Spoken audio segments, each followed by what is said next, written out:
ξέρεις, μόνο να βγούμε πρώτο μονομάχη. Να βγούμε πρώτο μονομάχη και πάρει ένας από τους συνασυλία.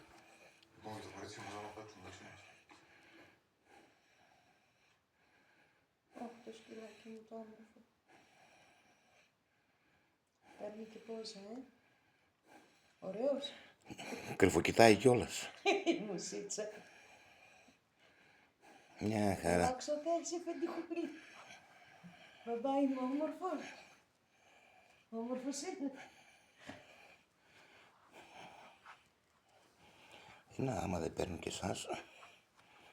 Το σκυλί τράβα, τον κούκλο μας εδώ.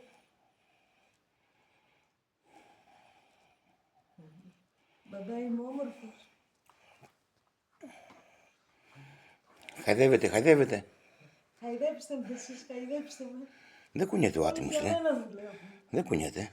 Ναι, βολεύομαι τώρα, βολεύομαι. Αχ, τι ωραία που περνάω με εσάς εδώ.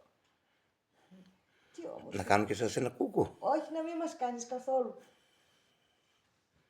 Ο κούκλος είναι εδώ. Ρεξ, όλα καλά. Ίδιος με την κουβέρτα είναι. Κούκλε μου εσύ. Ο κούκλος μας. Ο κούκλος του σπιτιού.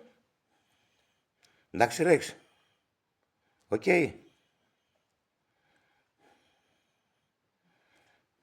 Σκυλίσια ζωή. Σκυλίσια ζωή. Σου λένε σκυλίσια ζωή.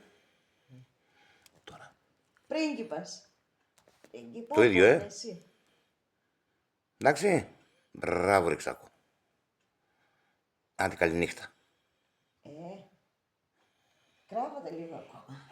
Θα το τραβάω από εδώ και πέρα, εγώ θα γίνω